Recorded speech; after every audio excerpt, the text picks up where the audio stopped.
Hey yo, what's up everybody? Dan Tom here, your host, the late host with the late show today, but appreciate you all for joining me anyways. Of course, Dan Tom here. You might know me from MMAJunkie.com, Action Network, host of this here show, the Protect Your Neck podcast, going live on YouTube. If you're listening in the future, Dan Tom MMA. Not that I deserve it. Feel free to like, subscribe, to contribute to the chat. And if you're listening on Apple Podcast players, just 5-star ratings and reviews. Not that I deserve it. Sorry. Got a bunch of updates and stuff was doing here. And now it's trying to talk to me. I update things and I'm like, oh, I don't like change. And that tends to be what happens there. Okay, looks like it's pretty normal. All right. I know we had Mark Fellows' Chronic Combat Conversations in the chat earlier. They're not showing as the top one. Some guy named Matt Joya is, though. Speaking of grappling podcasts there, Matty G. Dan, please help. I cannot protect my neck against bow and arrows. You know what? I somehow, despite getting pwned and giving my back ridiculously, knock on wood, I've never went unconscious. I've come really close. I've seen the wizard like plenty of times. I think I've been choked out like when I was younger, like messing around in my Kempo karate and bad grappling days. But like as far as like anything relevant since like knowing what jiu-jitsu was and all that stuff. But what comes closest is bow and arrow choke. So I don't know if I'm much better.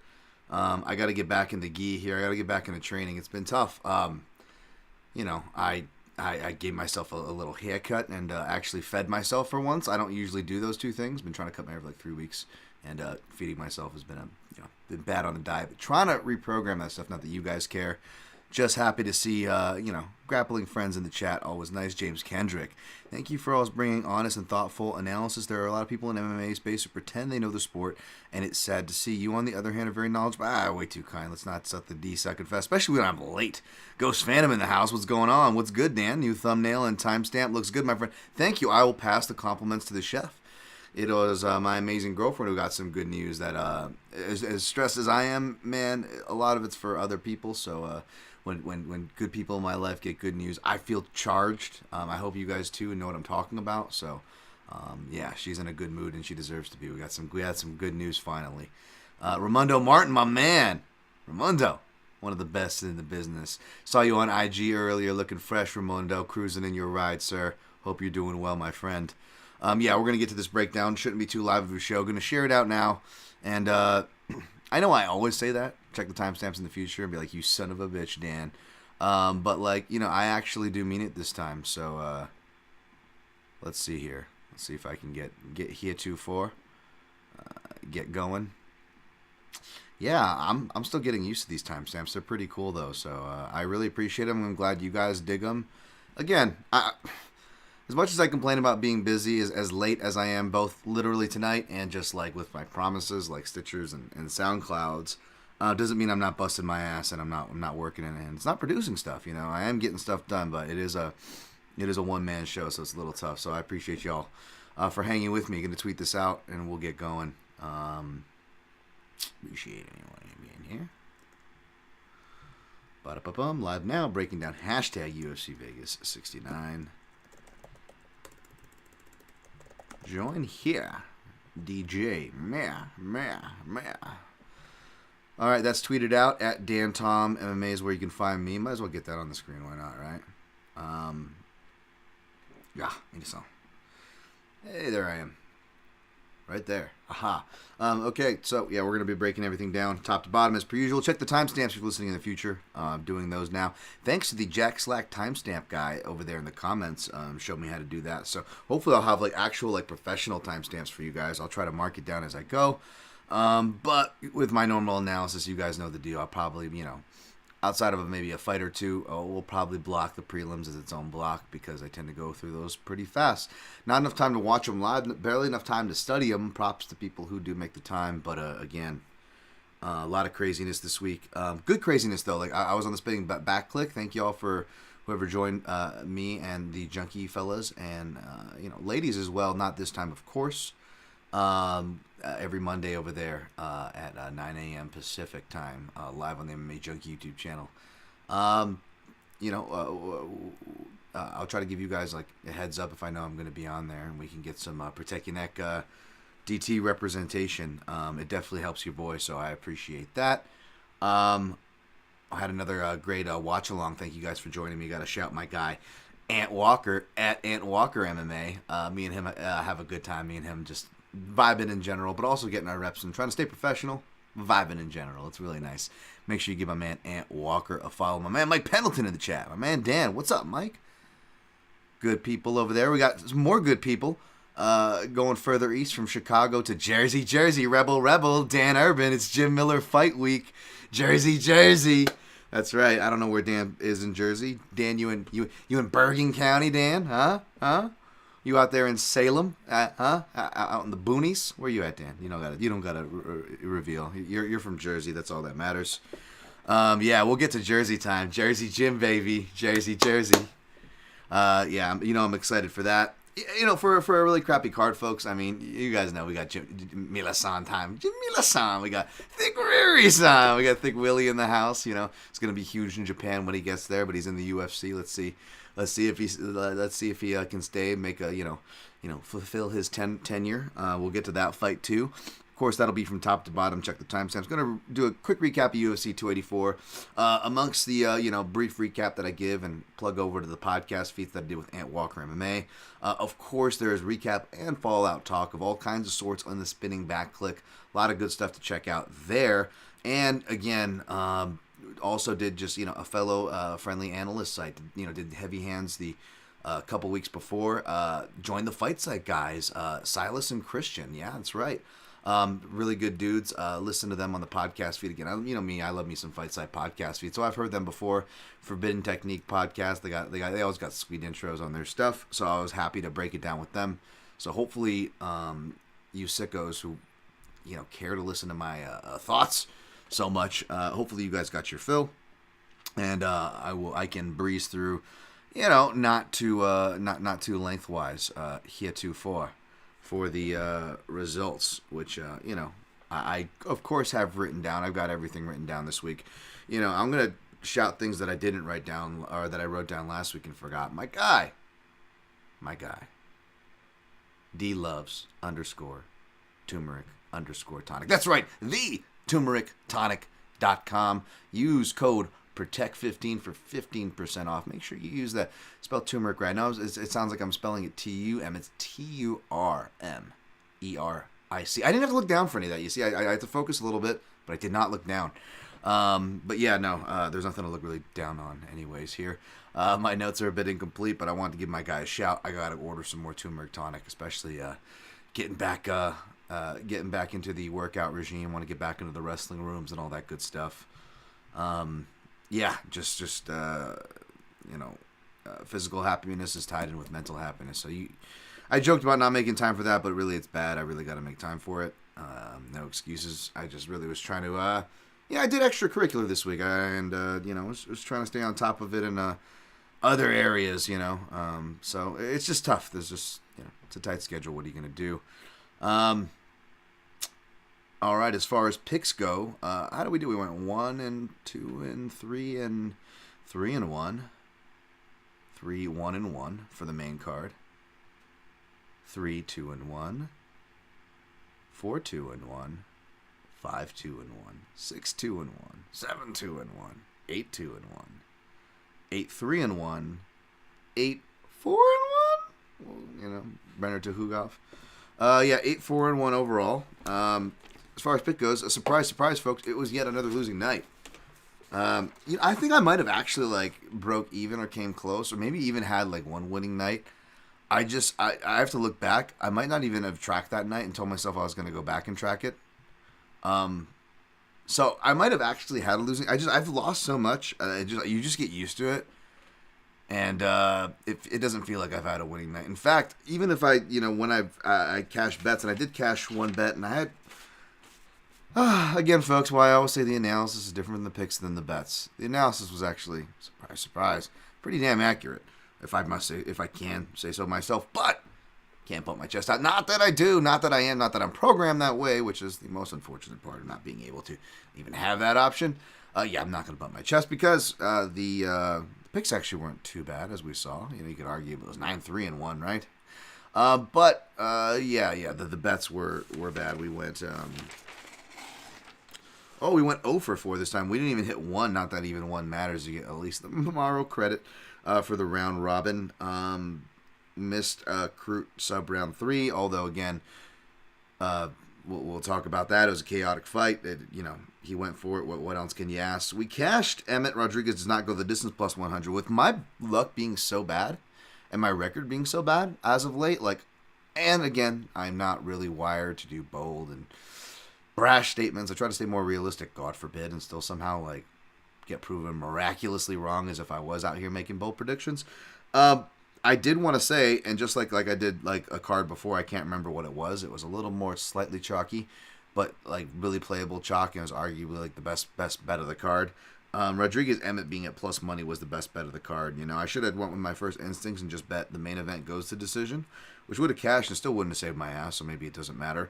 And just bet does not go the distance. Of course, I got greedy. I did Yair by KO.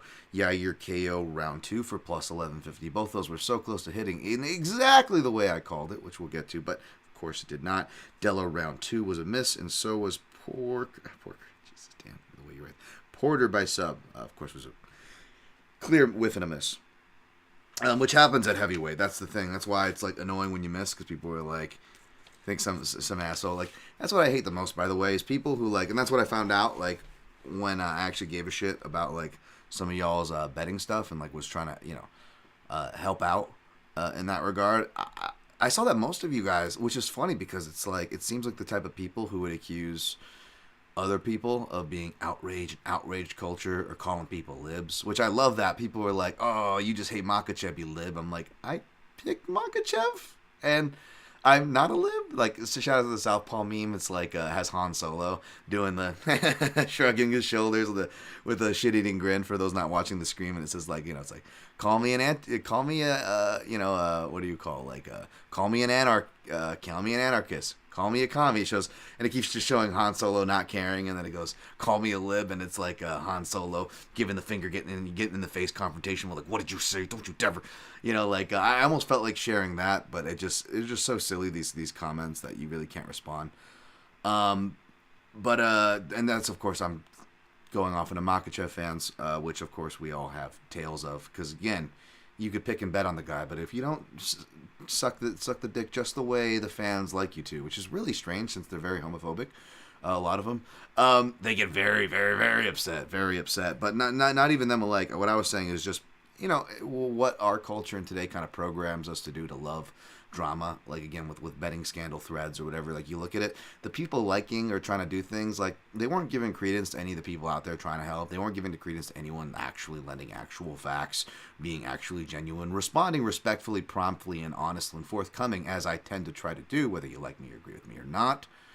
No, that stuff never gets responses. It's just little jabs, and they will never respond to you. Again, you can respond to them respectfully, promptly, give them more than they deserve, and answering their question as well as questions for the greater geese and gander. Nothing. Not a like, not an acknowledgement, but they will go and continue to like everybody that's, look at this fucking lib, or look at this idiot, and they'll like all the negative stuff, because that's what we reward. That's what I learned. So, I don't even know what got me off on that tangent, but yeah, with somebody of course made a comment, was I was showing my ass on a losing night. But, of course somebody, and I show my record and stuff that's terrible looking, right? And I reference, I'm it sucks because a lot of these were close. So, and of course I'm referencing as in my losing year that I was accounting for, hence the tweet. Of course, the one thing they poke out is the laziest, easiest thing right at the beginning. Hey, you picked Porter by sub, huh? And not saying that it was only a quarter unit for plus 600, and that it was one of those 2 outcome fights, or any of the context or analysis. And that's the thing, you're forced to break down and make picks. I probably would have got shit for just getting the pick wrong anyways. And that's why I hate that they put these low-level heavyweight fights on main cards. Oh, we'll get to that soon, folks. Don't you worry. The UFC matchmakers never let us down in that regard. But yeah, when you're dumb enough to even make just a for fun small play, they'll pick that out. And, I came clean on that. I didn't say go look at the others. I didn't get to it. But, do they No. It's just throwing in the negative bomb, and then they're off, jerking off to whatever part of the internet they go to. Which is why I hate people, and I think I don't know if that was it or whatever. I wasn't trying to play my violin, but everybody was really nice to me afterwards and was giving me credit for my analysis. Now, I did tweet, which was called a victory lapping, which I loved. Or someone said I was bragging. I think I only got that because my outlet picked it up, which was really nice of them. I didn't even do a hashtag. I didn't do any words. I didn't do any gifs.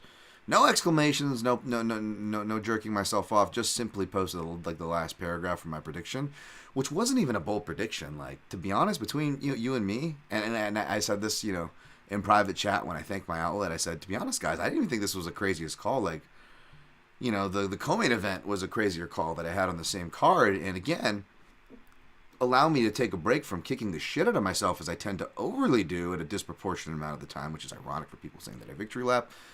But there are plenty, if I may compliment myself for a second, there are plenty of analysis calls for the past years. You know what I'm saying?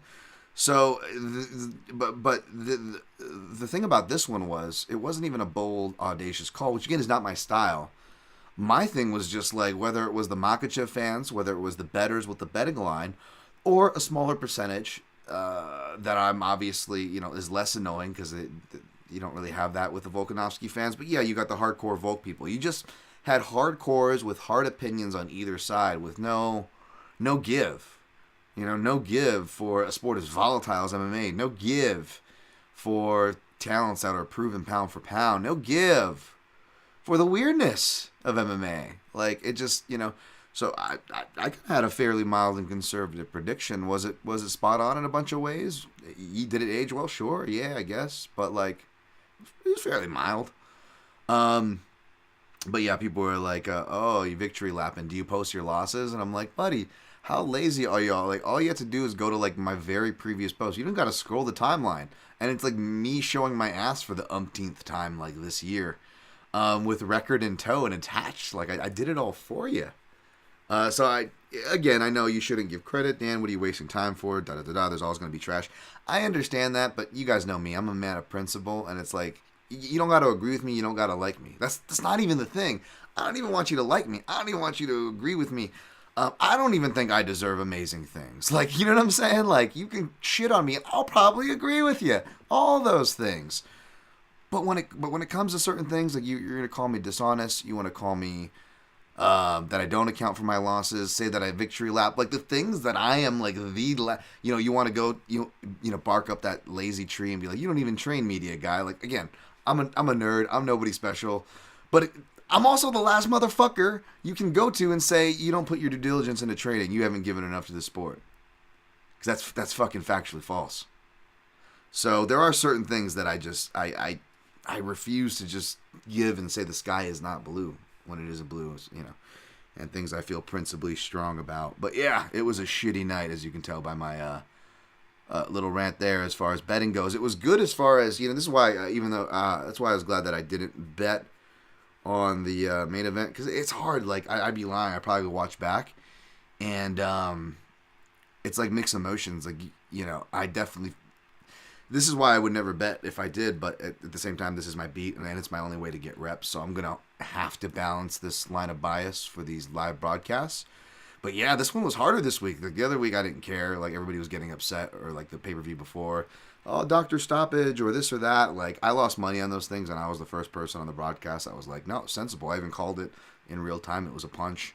I preached before and after on eye health, and of course, the universe rewarded me, but the weeks of shitty eye health after that, ironically, thanks universe.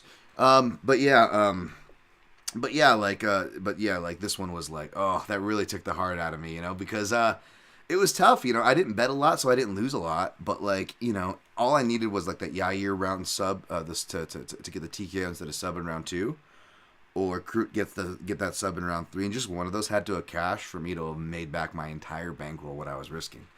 So and those were very close. One of them was a very stupid fight to bet on, so no sympathy should be given to me there. We'll get to that. But yeah, Makhachev Volk. Basically, again, I gave the caveat that we can't score when we're live as well, and I was just getting lost in the excitement because my losing night was over. So I was trying to pick myself up from that with this fight that all of a sudden I was getting really excited about. And, again, folks, when I'm saying these things, I'm not saying it from a high horse. I say it from a person who makes the mistakes, have made the mistakes before or semi-recently, as soon as last Saturday, as far as like getting excited. And even though I wasn't scoring and told you guys not to put credence, nor did I put credence, I felt that it was rather convincing rounds 3 and 5 for Volk, and that he would have only had to have gotten round 2, which I suspect he could have gotten, and made why a scoring argument could have been made despite not scoring myself. So I suspected we could have saw a new champion live, caught up in the moment. That bias of, I guess, not expecting, but again, I thought it was going to be a competitive fight, so I don't know how much of it was that, but again, none of us are beyond this live excitement.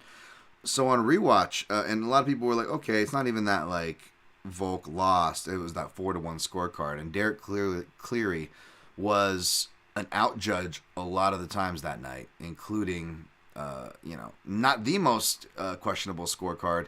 They were, could be close rounds if you go back and look at them. I did not, so I'm not going to crap on it. But yeah, Derek clearly did not make a good account for himself that night.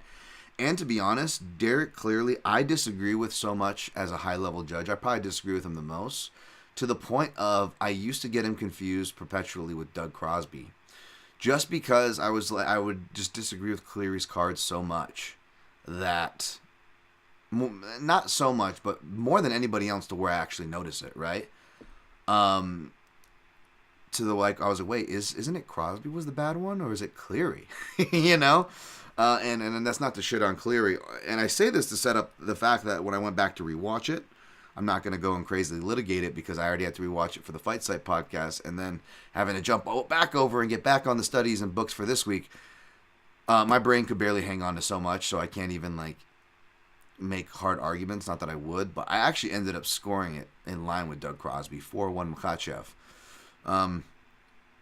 For his long counters, knees to the body, and some elbows that I also missed in real time, and probably a lot of us did. I mean, a lot of deceptive counters and stuff in there, and whatnot. Volkanovski kind of running a little bit wild and out of character. I want to shout out one of my favorite recap podcasts. It seems like they only do it for the pay-per-views, but Southpaw Podcast, I shot them out before. My guy Sam Yang and Jason Sargis, great analyst there. But Sam had a great, and Jason was giving him his flowers for it too. But it was like Volkanovski is maybe does worse in Australia because he likes being the underdog so much. You talk about that mentality. I think my guy's named Simon, kind of not psychoanalyzed seriously, obviously, but did kind of those kind of sort of tweets on the mindset you must have for a fighter in general and how strong that particular mindset of trying to be the underdog is with Volkanovski, how he arguably needs that, whereas Volkanovski in Australia feels like the top dog, right? And I know they were back earlier performances in his career when he was Wilder, and again, earlier performances, but when he did face the other Southpaws and other fighters when he was in Australia, those were more aggressive Volkanovski performances. Maybe there was something to that, as Sam Yang said. He's kind of like, Volk fighting in Australia and Volkanovski is like putting, the two kids sitting next to each other in class that shouldn't be next to each other. They talk too much, and it distracts him from his work, right? It distracts the A student, right? And maybe that I butchered the analogy Sam brilliantly put, but that's. I get it. Maybe there was some of that, where, again, Volkanovski, who's a proven adjuster in rematches, we haven't seen Makhachev. And if anyone's going to be more credit in their pacing or pushing a pace, perhaps it's Volk, despite the, countering dynamic going to be something he needs to solve. Obviously, the southpaw there. So, yeah, man, good on Makhachev, good on Volk. And yeah, everybody's been getting wrapped up in the pound for pound stuff, which is always pretty silly. You guys know me. I just get mad because the usual things aren't really talked about, and I feel like people this time around in defense have done a better job of trying to get to that. As far as rounded skills and what we're actually talking about here. Why people like myself love these lighter weight classes and stuff in the first place. Because that's the spirit in which the discussion was introduced, but I'm not going to get into that here. Makhachev retains. I'm okay with 4-1 scorecard. I'm okay with the 3-2 Volk if you want to make that argument, but I honestly feel like 4-1 is more of an argument, easier argument to make for whatever that's worth if we wanted to split hairs. Yair Rodriguez defeated Josh Emmett via sub triangle. Chat, I appreciate you guys. I'm going to get to you guys after this in between, before I start the relevant UFC card. Yeah, again, body kicks was going to be the soup du jour of the day. Don't blame anybody if they gave Emmett the first round, not that it mattered. But when I watched it the second time, it seemed like Rodriguez was less hurt watching it the second time. And it was more just kind of poor decisions that got him caught in the first place. He's doing the counterbalancing cross off of his kick like everybody from Machida to the late, great Elias Theodorou would do. Power kick from the southpaw side, counterbalance with a power left cross off the same side. Rodriguez, like he's been doing with his crosses, like I noted, he's been rolling his head off his crosses more. He even did it in these quick in conjunction movements, but when he got caught by Emmett, he stayed and connected a check right hook. So he kicks, and then he counterbalances the same side with a cross, and then he came back for a check hook, which left his head right on line. Got hit, and then it was good ground and pound that should obviously score for Emmett. But again, I think it was less because Yair was hurt, but more because he just makes low percentage guard decisions. He's like, let me try to retain awkwardly guard catch armbar here or something like. And was getting popped for it, relying on his durability. That being said, if he does a southpaw double attack and realizes that was working, and doesn't get away with it like Emmett and presses it against Volk, perhaps something could be there. The size is crazy. Yair is just always a hard case, but it makes it more interesting while I pick him. I don't like to give definitive answers, but probably not. No surprise there, but made it much more interesting. Props to Rodriguez. Jack Della Maddalena defeated Randy Brown via sub RNC. That didn't mess me up, the fact that he went for the sub. The KO guy went for the sub in this fight as well. But again, I swing and a miss on Jack Della Maddalena round 2, my guy Aaron Brownstetter was like, "You're due, Dan," and I appreciate it. My guy AB was trying to give me a lot of props. He and some other y'all said that I sounded really positive despite my crazy losing streak. And again, that's why y'all can get right out of here. Just positive mindset, bro. Just fruition, because I was positive last week. I was having fun. I did my work, and I had the great attitude. I do a lot of the weeks, man. That's just not. Just some guys are lucky, some guys ain't. But Aaron was saying he was trying to give me some good juju on our preview show that we're back to doing, which is nice over there. On Aaron's handle, Aaron Bronstetter. But yeah, man, he was saying like, you're due, and like, again, I next step I got to do shirts and set up a store, but that would be fun betting shirts, I'm due, period, the Protecting Neck podcast or something, I don't know. I probably have to have like a graphic under it, otherwise people are going to be like, especially if you got a bit of a belly, they'd be like, how long till the baby comes there? Maybe that might take some thought. I don't know. I'm just thinking like Protecting Neck podcast logo with a pocket tee, and then I'm doing the background. You look like you're at some fucking weird Vegas bachelor party, a scavenger hunt. But yeah, Randy Brown, of course, instantly dead. Again, the analysis was right. I picked this fight basically off cage positioning was the easy way to break it down. I had technical answers like body works, jab trigger counters, and all that stuff that were prevalent, although really Jack Della Maddalena didn't need to go to the body. Didn't even need to dust off his occasional underrated kicks from the orthodox power side. As Randy Brown, who started doing off really well, which was, again, part of the analysis of round 2, he was going to do well, give Jack problems, like he was actually in the beginning, which people, forgot. But again, back to my analysis, Randy Brown will make fights closer than they need to, part and parcel, partially by putting himself with his back to the fence, and as soon as he put his back to the fence, he instant died. So there was that. There was the round 2 play. There was any TKO plays if you had, unless you bought heavy on the inside the distance, or show me those tickets if you took the sub shot, good on you. Justin Taffa defeated Parker Porter via first round KO. We got nothing much to advertise that there. I saw people comparing it to Mark Hunt. I think just because the guy is Samoan, it was a southpaw cross counter. Mark Hunt is an orthodox guy who does slip uppercut hook returns. Slip hook returns. jabbing over the or crossing over the jab, as Jen Pulver, who I love on commentary, and love that he on this card of all cards. I'm not going to go on the same rant. Junkie already shared my rant out on this. You guys know where I stand on the lightweight legacy talk and this and that. But I like when Jen Pulver talks about people countering a cross, countering someone's jab with a cross. It's like they're going at you with a pair of jacks and you've got a pair of kings. I like that trade more often than not. And yeah, Justin Tafa, did more, oddly enough, closer to more of a Conor McGregor little counter there. And again, it's heavyweight MMA. You get what pick or play, doesn't matter what. You can't really expect much, which just makes it extra annoying.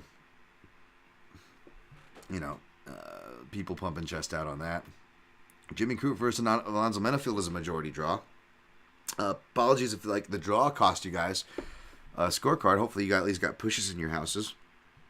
Only thing, this was a crazy fight, not even worth putting money on. And I didn't put much on it, so between that and the fact that I shouldn't bet in the first place, who the hell has any right to cry or puff their chest out? But I was joking with my guy Aaron, who I kind of gave him a look on the preview show, I try to be polite, whatnot, and Aaron always, he's a guy who shows his work with good analysis.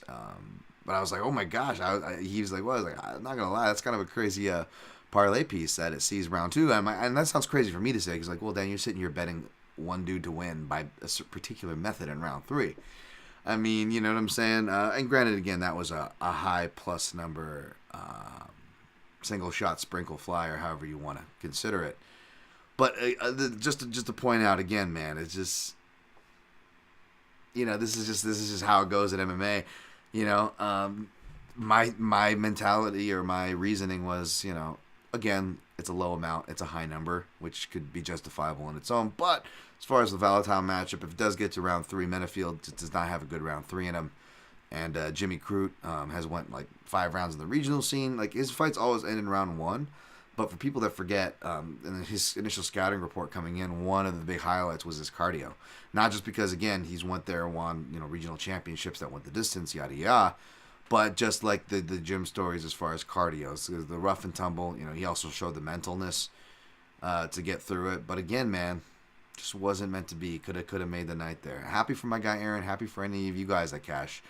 I have friends that cash that bet on the most volatile fights in cash. It's just, I'm not hating on it. I'm just I can't help but look at that and then look at my reasoning and methodology and still being somewhat safe or whatever. And I'm like, can I at least get one of these breaks? Again, I guess maybe I did, although, on a one parlay I hit, as far what, probably 2 parlays I've hit in the last half a year, still lost the night anyway, still losing here, still haven't lost an event. But yes, okay. Yeah, I hit the stupid parlay stuff too with the minus 500. Nunes, not Amanda Nunes, short Andrade looking Nunes, right? So I guess I've hit those too, but it is again, this is it's a brutal game, folks. It's a brutal game. And again, I called it, this is negative, you're not being positive enough, man. But yeah, I called it. This is, even though I've had public records in many forms that I could be audited and do audit myself, this is the first time I'm doing it in a actionable app, or an app that's easy to access there. Public record, third party, if you will. So, of course, I'm going to just eat bags and bags of dicks to start. Modestas Bukauskas defeated Tyson Pedro there. Props to anybody that had the dog, by the way. My guy Aaron, again, he showed his work really well. And, I almost wanted to go play Modestas after doing our preview show. And dude was, I had to give him his flowers for that on Twitter, because that was a really good call. Josh Kulabau defeated Melsik Bagdasaryan. Just talk about fouling. Look at this fight. Jesus Christ. Those Australian refs are brutal. Glad Kulabau pulled it off. Happy for all my friends that bet and cashed that. It was a little crazy fight. I couldn't get Kulabau plus money, so that kept me away, even though even minus 115 was more than playable. Of course, go figure, I passed on the volatile fight, and I missed the boat, despite the guy I picked winning. Anyways, Jamie Malarkey, Ted Danson's bastard son, I just defeated Francisco Prado via unanimous decision. I had the under, and of course, Malarkey wants to fight super safe on that fight, and I was just like, ugh. And I was like, Dan, you bet it. But then there are people who like didn't bet and were just like, what the fuck, dude? Well, he shouldn't have. He was riding that line where safe becomes unsafe. He was fighting so safe, he was fighting unsafe by letting this guy hang around. Of course, I clipped Clayton Rodriguez, who defeated Shannon Ross via first round TKO. That was really impressive. Jack Jenkins defeated Don Shannis via unanimous decision. Didn't watch any of these. Loma Lookbomi defeated Elise Reed. Of course, you know me, I love Loma. So very happy to see her get that submission back. Working on her ground game. I know Hickman brothers, plenty of people down there. Bang Tao have been really working with her. Blake Builder seemed to be a popular dog pick after the fact. I say after the fact not because anybody was after the fact. I just happened to notice after the fact. I was like, okay, well, I must have been sleeping on this. Which is a weak spot for me because, I like me some Shane Young, so I get it. Happy to anybody to catch that. I stayed away. I stayed away from this one too, but again, I was just trying to keep that same energy, which is why I actually did want to go back and look back at this one. But again, all the things I was doing this week, plus extracurricular things, that just did not leave time for this of a rewatch of all things, which was Elvis Brenner versus Zubaira Tukhugov. And again, Tukhugov didn't win by the biggest margin in round one. Could have easily been accused of coasting, which he's done, which I believe is due to a stamina issue, and which is sad that he still has at 155. He looked in not great shape on this one. Did he miss weight too, I believe? I don't know. But still, it does break my heart to see, again, a counter striker be on the wrong end of these close decisions when there's blood or body work involved. I don't know how much body work Tukhugov particularly did. In fact, you could say that Brenner with his kicks, I'm going to guess, probably racked up with, even though stats are deceiving and not a lot of his landed, even the ones that are credited, who knows how clean they really landed. But yeah, he probably actually targeted the body and legs more than Tukhugov, so maybe not that, but still the basic theme archetype of counter strikers or big swinging, big dazzling. Ooh, we have cut, we have superficial damage. It just felt like that. It seemed like that across the board. And that 27 card by Evan Field was just kind of ridiculous, to be honest. It was not a great scorecard. Okay, how much time is that? 37. We finish the recap. Okay. Yeah. Alrighty.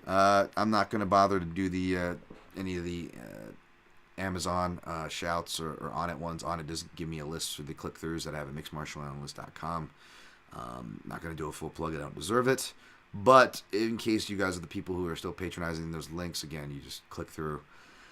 It sends a small percentage back to this podcast, no extra charge of your own. I will read off and pontificate in usual comedic fashion. I just, my voice is going. I'm already late. I don't want to make this podcast any later. So let me jump over to you guys.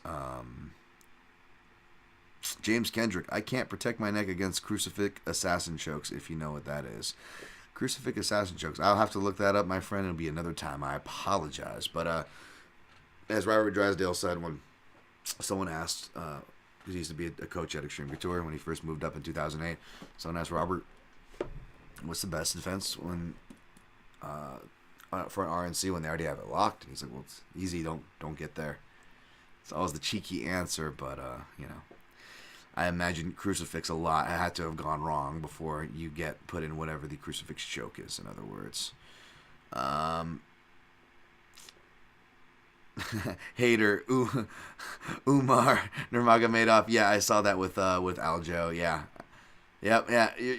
I could see that coming a mile away. Aljo saying what a lot of us think, but, you could definitely steer into some strange territory that I definitely try not to do myself. Obviously, there are people with weird, starts going in a weird racial and religious fan. Listen, I don't care if someone's bringing that energy. I am not. I am only talking about stupid fandom that I compared last podcast to what I'm just imagining is our version of what we get front-running teams and franchises in other sports. That's what essentially you get with, the fans of, Dagestanis. And I say that because not because Dagestanis, this could be Russian, this could be Eastern European, because the people some of the people who fandom these fighters so hard, they will do it. Those are the wrong people. Like they're like, oh yeah, I'm sure they think like Volkanovski's Russian, like he's Macedonian, folks. Sheshka Pishka, by the way. Just terrible because I just said something nasty to people that actually speak Macedonian, which are fine people. Guitar player in my band was Macedonian. But yeah, so I definitely not trying to steer into that. My guy Liam picks fights. Prop Squad member over the Action Network. My guy Liam. Hey, Dan Tom. Glad I'm catching you live. Thank you, Liam. Appreciate you, sir. Liam, of course, does betting content as well. Like I mentioned, he's one of my colleagues over there at Action Network. Being kind, saying your analysis slapped last week. No cap. I appreciate that. Unfortunately, it felt like a white power slap because my bank account was pretty bad. I mean, it was, it was even worse than the power slappers. Let's just say that. But, I appreciate you, my man. You're giving love. And I need to be better at taking compliments, despite people, online accusing me, of all people in the gambling community, being a victory lapper. Me? Oh, really? Silver Linings, East Coast Night Owls. Appreciate you, East Coast Night Owls, especially. Shout out to the Beast Coast, baby. Guru the Pig says, with Islam's 155 cut being huge problem going forward, this is his words, a rematch with Volk is highly unlikely in my honest opinion. Fans should appreciate how great 284 was. I agree with that, instead of complaining about it so much. I definitely agree with the end. It's not that I disagree that the cut is tough, but I don't know if that's going to be the defining reason or will be a precursor. Well, it will eventually, especially as he gets older, but yeah. I don't agree with the other stuff. I don't disagree with the other stuff, though. Appreciate you being a first-time listener, Guru the Pig, hanging out. It was a 50-50 fight. Could have gone either way. You could make that argument. Again, I sided a little more on the Makhachev side, but I'm not trying to get crazy with it. And I don't blame anybody with a 3-2 Volt card. In a perfect world, I would love that card, right? Dan Urban, Jim Miller, #1 pound for pound. Easy. I mean, give me a guy who actually gained weight, Thiago Alves, to fight Thiago Alves, former welterweight title challenger, at the Garden when Alves missed weight and Jim said, "Hold my beer while I chug this water," and jump on the scale with my hunting camo fatigues, to make weight. Jim Miller's son. It's Jim Miller time, you know it. My guy Tony, Anthony C. What are you giving me love for, Tony? I just said I don't deserve the love. My guy Anthony giving me a super sticker. I was thinking I was almost not even gonna monetize this video because I definitely don't feel like I deserve the tips. But Anthony is an OG bettor, an OG podcast listener. He's been around, and anybody been around the betting game knows we go through our lows. I'm having a kind of a comical one right now, but that aside, as you guys are reminding me, I've helped you guys before, I guess, so maybe I'll just write it off to that, but my guy Tony is way too kind. Way too much of a kind. So, good juju to you, sir. It is well-deserved. Parlay on me, buddy. Well, whatever your parlay is, I'm hoping it cashes. Spoiler alert, no parlay yet. That doesn't mean I won't have one. I'll let you guys know what I'm looking at, what I've already played. I already put up my 3 bets across 2 fights are over on my Action Network app. I'm getting better at adding that throughout the week too, so I feel less bad about making bets or putting lines up if I do occasionally get some early, because me, I'm not the CLV guy before the podcast. So again, you just type in Dan Tom, I believe, or Dan Tom MMA. Look at my timeline at Dan Tom MMA. I have links on the Action Network app, Action app. Really easy to use if you guys want to check that out. Follow what my bets are. Hey, speaking of bets and OGs, we got Alpine PD Nushan. The comeback starts Saturday. That's right, buddy. MMA analysis. Good dudes over there. Marcus Mustard. Loma looked good. From what little I saw and from what I saw on the timeline, that's what I heard, and it warmed my heart, Mr. Mustard. Marcus. Kyle Johnson. Bets this year are teaching me to go money line over prop whenever possible. If you can afford it, I always say so myself. And to be honest, a lot of good bettors, a lot of serious bettors out there, that's what they do, both because of kicking for coverage and getting burnt like that, and also because big limits. People say they're big bettors and they're only doing prop flyers or these real limited things. It's they can't be, folks. You should know anyways that there are limits, and even though, they're a bit rich in my blood if I were maxing out these limits. Me, maybe you out there as well. Maybe you're in the same boat as me. But the general we, or as the big ballers pretend to be, yeah, man, most of the big fish are playing money lines because that's what all you can play. All right. Yep, too much variance with outcomes.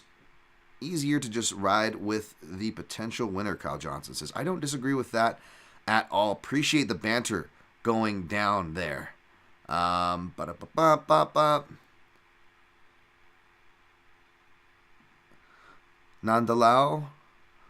Razaya, I apologize if I mispronounce your name. He says, just wait till an Indian fighter makes some waves. Largest online English-speaking army in the world.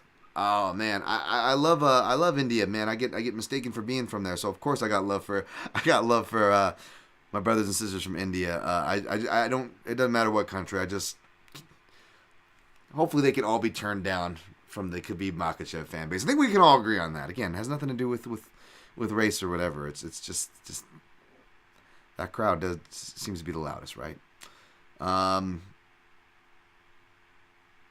Guru the Pig says, is Peter Yan still the best and most dangerous fighter, 135 pounds, despite losing 3 of his 4 fights? No, you can't say he's the best. I still love me some Peter Yan. I've tempered, obviously, on that. We got to see some more smart decision-making from him. I may be going to see his fight live, by the way. Shout out to a listener from the show, which is particularly interesting to stay tuned for, folks, because that's going to be in a new venue out here in Vegas, that will, at least a venue we've yet to have UFC fights in. So really curious on that. I'm going to push on here. I just want to get some chick. Some chick, Daniel, when I first saw you, knew that you had a flame in your heart. Yeah, I do got that a fire inside, baby. AF5 for better and for worse. Mainly, it seems like, but yes, thank you, some chick. Some chick says, Andrade, minus 125 value? Take a hard stance, Dan. I think there is value. Let's get into that right now, shall we? All right, 47 minutes in. We did 10 minutes of Q&A. We'll get to the rest of you guys at the end of the show here. Gonna push forward, breakdown, top to bottom, UFC Vegas 69, UFC Fight Night 219, UFC Fight Night, Andrade-Blanchfield. May we have more names, please? Andrade currently minus 135. Comeback on Blanchfield plus 115. So if you're getting minus 125, that's a great number. I was thinking about playing that, but I kind of already exposed myself before the line drop. Andrade opened at minus 190, which isn't that crazy either. She dropped down to minus 155, minus 150 by the time it came for me to play it. And I was going to pull the trigger on Andrade minus 1. I'm getting right into the bets for even the analysis to back myself up, I guess. Why not? Let's go this way. Skip the foreplay. Don't skip the foreplay. You know what I'm saying. Point is, I thought that was more than bettable, even minus 155. You know me, it's minus 150 or below for the playable chalk that I like to singularly target, money line or otherwise, as far as what I consider playable chalk, as far as our languages, right? Competitive, close rounds, we all have these weird languages. I'm trying to at least stay consistent here, folks, and stay grounded to reality. I thought there was value in that, but depending on what house you're playing, BetOnline had the over and under set at 3.5, and they also had their under 3.5 set at minus 150. So, between seeing that and as well as Andrade, if she's going to win, it's got to be early because that's where she gets most of her finishes historically. Even though she doesn't tire, it's not like that's the problem. It's just where does she historically get them to do that basic belligerent math, if you will. But also, where does a short notice fighter in general, whether they're Andrade or not, whether they have a good gas tank or not, where does it behoove them to finish, to try to make their mark in a fight against someone who's actually been preparing and had the full camp? That is the beginning. That is the element of surprise, right? We'll talk potentials with Hernandez repeating the Dariush performance. Shout out to my guy Justin James. We got another Alta coach of mine fighting Juan Camilo Renderos, who we'll get to. Of course, Justin James' short notice debut went well for him. Ronderos' did not. He's going to try to make that back. We'll get to his fight later. But the point is, yes, doesn't matter what level, what era, what division you want to go early, right? And Blanchfield, we haven't had to see her in 5 rounds. She's not been scheduled for 5 rounds. Her cardio doesn't seem bad, but she is much more of a finisher than led to believe. You could be like, oh, she went to decision with Sarah Alpar or Brogan Walker Sanchez or Maverick, which is not as bad because Maverick was favored. Many, including myself, was high on Maverick, and even though I didn't go out and like bet the house on her or anything in that fight, like I certainly picked her from what I remember. I didn't think I got to research that fight too well, to be honest. But if you look at all those fights, Blanchfield, who I actually like, there's a lot to like about it. Do I like her in this fight? No, this is probably one of the worst stylistic matchups outside of the champion Valentina Shevchenko. But there's actually a lot to like, and unfortunately, what do?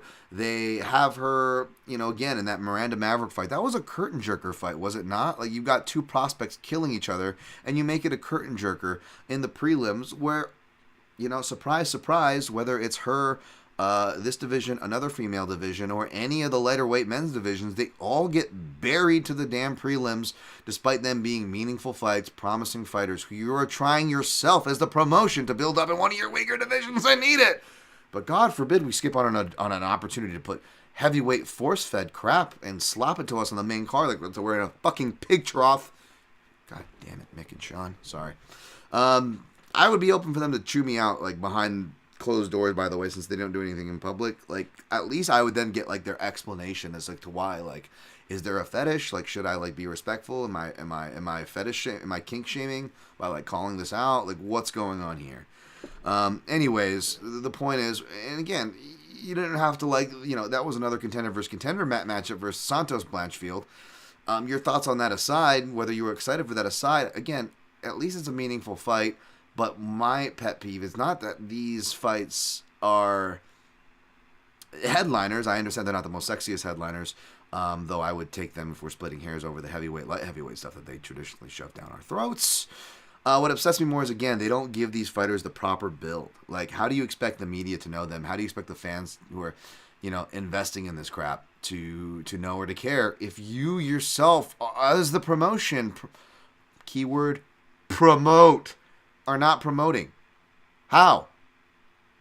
Oh, until they get to a main event and you put them in with like the two most Brazilian beast athletes, when the one thing that is a question mark on this potential prospect, Blanchfield, is her athletic ceiling, which it doesn't look high, and even if it was, she is so young, she's not even close to its potential.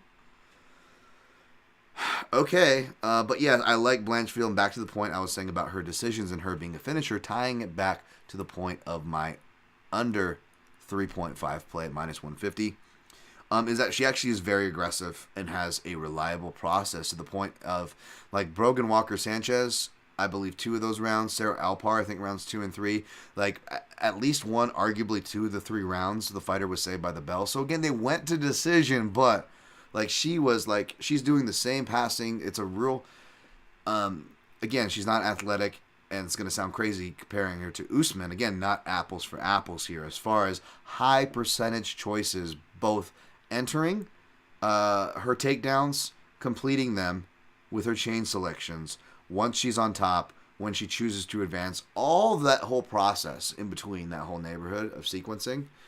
She sequences well. She's never short on ideas. And she draws from a pool of ideas that are high percentage ideas. So, and in the Maverick fight, it was only one of the rounds, not 2. But in that fight, too, there's arguably one round where even Maverick, you could have argued maybe was saved by the bell there. So she's going to decision, but she is like practically finishing these fights by the time they get there against good people. And again, if Andrade is not going to win, right, it's more of an X factor of her taking this fight on short notice. Again, we've had Strickland start the year with it. We had Bruno Ferreira cash for a bunch of you guys out there. The short notice, 1 week short notice, more to be specific fighters. It's not necessarily a coffin nail, as some, including myself, have suspected when trying to, quote-unquote, play it safe. That being said, that doesn't mean that the X variable doesn't exist on what condition is Andrade when she didn't get the call. When she got the call, right? Is she just trying to collect checks? Like, I feel like she should be doing pretty well. She is, up there, not with Jim Miller, but as far as in relation to her, relative to her contemporaries, one of the most fighters, she had to have banked some checks. But again, this is mixed martial arts checks. These are UFC checks, who may be better than other promotions. But again, I'm not trying to, get into the typical gross conjecture of objectifying women and talking shit and throwing shit on their OnlyFans. But yes, Andrade has come out notably public story as far as like money needs and stuff like that with that. I didn't really look into that too closely, but again, would it be the most surprising thing in the world that the fighters who you think are getting paid, in fact, are getting paid less than what you think and are not getting paid a fair shake? Color me shocked, right? So again, we don't know these things, despite what they should be. So she comes in bad condition. Blanchfield, she can get countered a lot. She doesn't move her head, but she does shift and throw a decent southpaw head kick that she's hurt people. Granted, it was Victoria Leonardo, who like has a magnet for getting like either head kicked or her arms broken with kicks. It seems like. I'm not trying to pick on her. It just seems like what it is, right? But that being said, folks, what do I always say? Death, taxes, and short and stout and or dipping boxers dipping into head kicks from the southpaw side. That is Andrade, right? So that is definitely something that could happen. Maybe just rocks her and she goes in and Blanchfield has a highable guillotine and Andrade thinks she can throw her way out and doesn't account for the high elbow and maybe Blanchfield, gets a cheeky club and sub or something. If the outlying chance Blanchfield wins, I believe the 1.5 units on the minus 150 under 3.5 will cover that for a unit in return. And I also played a whole unit on Andrade inside the distance at plus 110, so I don't have to sweat in case Andrade takes a submission. I know I called for a club and sub last time, but she had no intention on grappling with Murphy. Even when it was desperation shots and she could have just pounded her out from up top, she still didn't look interested in it. I don't think she's going to be interested in a slightly more dangerous, though albeit less physical, a slightly more dangerous submission fighter in Blanchfield. So my club and sub cheeky stuff is not there, and you're not even getting as good of a number as they gave you for Lauren Murphy, which is funny too. So it just wasn't worth it. So yeah, give me plus 110 for a unit on Andrade inside the distance. If she doesn't, she'll probably still cash the under. And again, if she loses, I don't know. There's no sure shots. There's no locks. I'm sorry to break it to you guys in case you didn't already know that. Anybody telling you that is a liar in this game. But you can fortify your bets based on the analysis fairly well. And if I must say so myself, if I'm not jinxing myself, although what worse could I do with my luck that I've had? Again, I'm very fortunate. I'm very grateful. I'm very privileged. But when it comes to circumstantial luck, it's comical. It's like an anger management, Meet the Parents movie over here, folks. You should have seen what happened today just on my run to get dog supplies. Anyways, neither here nor there. My God. But yeah, that I feel like I'm pretty as fortified as you're going to be. Under 3.5 rounds, minus 150, 1.5 units. Andrade inside the distance, plus 110, 1 unit. And to answer the chat's question again, if you're getting anything from minus 150 or under, I think that's value on Andrade. If you want to kick for coverage for the money line. But again, I liked that under angle more, and that's already for me paying for chalk. So I'll probably stay off the money line and just enjoy this fortification and not get greedy. Because other people can get greedy and bet like multiple things on multiple fights that are crazy and like cash. Me, no. Yeah, this might end up looking definitely like the best line of the card, Andrade, or any of these like Andrade lines, to be honest. And yeah, I'm not going to overly dip. I'm gonna practice discipline. We got Zach Pauga. Sorry for your ears. Pauga versus Jordan Wright plus 230. Pauga minus 275. Of course, he's the favorite. God, I mean, again, did I say that the co-main event died in 2019? I should have said, hold on, Dan. You think the standard dropped just from 2019 once you entered the ESPN era, of course, Kowinky Dink, right? It's just gotten even worse. I mean, what are we doing here? This is ridiculous. Of course, I'm going to break down the co-main event from a betting perspective, and although I responsibly so gave you guys a lean for that, I still put my money where my mouth is. Again, only a quarter unit. Of course, if that bet doesn't cash, I'm sure someone will go cherry pick that and be like, you bet, Jack Pauga in round 1. Spoiler alert. I know that the inflation on a stupid fight that you shouldn't be betting on is forcing many to consider the contrarian take, which I'm all about, and I get. I'm not hating. I'm not throwing shade. But it's what it is. Inflation makes you consider some contrarian shit. And right now, it's the over. And I get it. And Pauga sounds like and looks like an over fighter, deceptively. He's Samoan, but You know, he's not exactly deadening guys with one shot, and he can get hurt, you know. Not just in the Usman fight, in the Jacques or whatever, the French-sounding guy name who wrestles but doesn't wrestle a lot in that fight for whatever reason. He actually hurts him with a similar shot Usman does, because Pauga tends to lean heavily and dip toward that side. Again, wrestle boxing style. You can fall into kicks from that side, but what else can you fall into? Sure, left hooks. Again, you're dipping to your right, which is your opponent's left. If you disproportionately dip out of position, you are asking to be hit. And that's what Pauga does. Now, he's got some jab counters, level changes, roll off the crosses, even Superman punches that he can convert into momentum for double legs against the cage. Plenty of directions he can go off it. He uses it. That doesn't change the fact that it's there for him to be hit if he's not careful. So you definitely got to be careful there. I'm guessing like 58-ish. I don't know. I'll probably go look at that. That's when I ended that. I'm trying to timestamp these as I go along. But yeah, so I get that. But here's the potential problem at the end of the day is that Jordan Wright, he's not the smallest middleweight, but he's not the biggest middleweight either. It doesn't seem to cut a lot of weight. And I think even self-admittedly doesn't cut a lot of weight. Now he's going to 205. Again, just trying to stop the bleeding of a streak. And never like it when fighters do that. Pauga is changing weight classes too, but he's going back to his natural weight class. That's where he mainly fought. And even though he's barely fought, he's like a spring chicken compared to the experience of Wright. It's just way more well-rounded. I could see why he's favored. So here's the thing. Even though he's been caught, and that worries me, and Jordan Wright could get a round one finish here, and no one should be surprised. It's just that minus 125 is not a sexy bet, especially when you're not giving an actual bet and it's a lean. What am I going to lean you guys into chalk?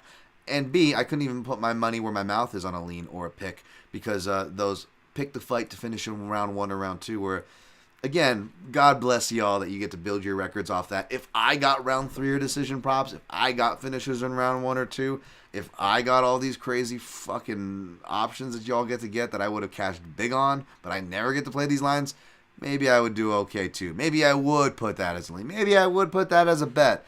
But I just have disdain for those fucking lines. And it's just not fair for people who don't get to play them. So I try to keep it a little more, all access in that regard. And yeah, that was like minus 125, for, Pauga round one or two. I'm sure it was probably even more of a price for a fight to end in round one. But Jordan Wright doesn't have that lead hand checking side. He really just has a right hand. He throws a right hand uppercut. He doesn't even throw kicks from that side. He mainly throws from his right side, and then when you get in close, he reaches out with his hands, which is really bad in how he gets punched and rocked most of the times. And he looks for double collar ties to try to throw knees and stuff, which, again, is just going to get him taken down against Pauga. He's been wrestling more, right? That's been his adjustment. But he wrestles himself into a hole and just tires himself out more, and it's not meaningful. And I don't think he's going to be able to do it against Pauga, who's used to wrestling guys like Blades and whatnot. And Devin Clark, who is on an upswing himself of sorts, if you could say so. So yeah, I don't see any of that working. One thing I do think could work, oddly enough, is spinning kicks. I know that's a weird thing, but I did include it in my analysis, and Emmett did get hit, I believe, with spinning stuff. But anybody who spun on Emmett got hit with it, whether it made a meaningful difference or not. But he was facing a spinner, and Rodriguez, right? Same here. Rodriguez, right, obviously traditional martial arts will spin. And Pauga, again, I went through and watched like all his regional tape, and it was only twice, but one of the times he looked like he got hurt with a spinning back to the body. That right will throw. So actually, I think that's the one thing to look for here. For Jordan Wright, but ultimately I picked Pauga, and I'm still going to pick and play him round one and stayed away from the over, because ultimately I do think this finishes under, and minus 1,275 or over is way too much to pay for that. But it just comes down to Wright's durability, like not even just the chin, but to the body. Like anywhere this guy gets hit with clean, it crumbles and shakes him. Like it essentially comes down to Pauga could have the game plan of like, I'm going to draw this guy out, not even past round one. Pauga could be like, I'm going to draw this guy out to round three. Like, doesn't matter, man. Round two, round three. I just don't think Wright is durable enough to get there. Like, the only reason why he got to round 2 in his last fight, which that was such a painful under to miss, by the way, was because Dusko Todorovic was fighting like Durko Todorovic. And yeah, if you know what I'm saying. Not trying to be mean there. But you know what I'm saying? He was not fighting smart. And he was obliging Wright's bad wrestling with more bad wrestling, and they just bad wrestle fucked each other until they got tired. And of course, Jordan Wright always self-destructs harder than his opponent, so that's what you got there. And the fight actually still probably you could have argued still a finish for the under, but it wasn't me blaming the ref in that instance, even though you could have argued that. It was more just the fight IQ was just even lower than low in that fight, which was really ridiculous. You look at the fight where he loses in round 2, another one against Joaquin Buckley. If you actually go back and rewatch that, he was out on his feet. The fight should have been stopped in round 1. He wasn't even coherent to his corner. It was actually gross, and I was worried for Wright's health. And he literally gets stopped with the first punch in round 2. So, again, is that really a round 2 stoppage, right? And the no contest was, of course, a round 1 defeat. I know DC would call his UFC debut after his Contender Series fight, after his brief stint in LFA, and still consider this kid undefeated, and even though he got knocked out by Anthony Fluffy Hernandez, again, that was in round 1. So, really, the 2 fights, which he still loses, that go to round 2, like, they really go to round 2? Should they really go to round 2? Not really. So, when you look at it, it's just like, I just don't think now he's going to be in there with an actual guy who can comport himself at heavyweight. And he's not the biggest middleweight, and he's going up. Like, yeah, I don't see anything on the training. I went to, like, his gym, the dynamics. Anthony Hardonk, who reminds me of early Henry Hooft. Yeah, I don't like it. So I just sprinkled on Pauga round 1. I actually got it for better odds than what my article had. I got it for plus 170 just for round 1 straight up at, like, Bet Online. So I just took a quarter unit to pretty much get, like, a half unit back there. Nothing too crazy. Finished that fight. What time is it for this fight? 106. 106. Carbo Parisian, baby. Plus 205. Jamal Pogues. They invited everybody. Minus 245. I mean, death taxes and the UFC matchmakers force feeding us heavyweight fights. I mean, why put fan familiar name, UFC deserved veteran, former title challenger St. Preux, who's facing former PFL heavyweight champ and tournament winner, who I believe actually the UFC pays a pretty penny for as far as his contract and per fight. Like, they're paying for the guy. Why would we put that on the main card? Like, I got to imagine they can't fuck up, even though it's listing Alex Hernandez and Jim Miller as a prelim. I mean, even more incriminating, obviously, the best fight on the card if they do that as well. But yeah, no. Carbo Parisian and Jamal Pogues, baby. That's what the fans want to see. Like, that's what I hate. Again, people who even, like, simp for the UFC, it's like, why do you care so much? They don't even care for their product that much. Like, look at it. My God. I didn't go back to what read Pogues when my grading the winners. You guys should go and check that out. I actually recall giving him actually a pretty decent grade. Again, despite the look, somebody posted like the K1 division like 20 years ago, how elite everybody they look, like all ripped and well rounded. And I'm just like, how many divisions of heavyweight combat sports, from boxing, kickboxing to even just MMA, like especially in the 2000s, right? Like, I mean, like, I feel like honestly, like even like the old like Tim Sylvia days of the UFC heavyweight division, like we had better in shape. I'm trying to be nice about this, but basically to forgive me in advance. Let me just say it bluntly. Has the UFC heavyweight division ever been fatter? That's what I'm trying to say here. Like I feel like 2004 Rico Rodriguez could roll in fresh off of a coke binge. And the commentators would be like, look at this athletic ceiling on this guy. In respective to his contemporaries. Like, you know what I'm saying? Like, I feel like coked out Rico Rodriguez would be an athletic prospect of today's modern era in the year of our Lord 2023. I mean, what the fuck is going on? Shouts to my guy Braschuk. I mean, we really do have 2 divisions. We've got some movement, folks. We've got T-shirt in the pool division movement. I know we had Tybura, Tybura and Ivanov the week before. Last week, what did we have? We had we had Parker Porter, and Tafa, who missed weight at heavyweight, and then we got Carbo Parisian, as my guy Brad likes to say, the long lost Parisian brother who was misplaced in the Midwest and forced to survive off carbs. The poor guy. By the way, Josh Parisian, I like him. He seems like he's got my kind of sense of humor and the analysis type of sense of humor. The guy seems to be a fan of the hog analysis. If you go look up his tweets with his buddy Chaos Williams, I'll leave it at that. So hopefully he's not doing too much getting in his own head here. He's a pretty big underdog, but I think this could be a close fight.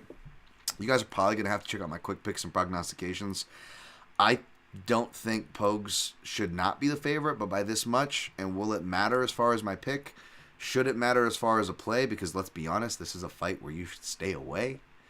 We'll see. But again, at Dan Tom MMA, hit me up on fight day to see where I ended up as far as that. Hey, Lou Betches in the house. I got to give him a shout. I remember spin kicking Liam. It didn't end well for me.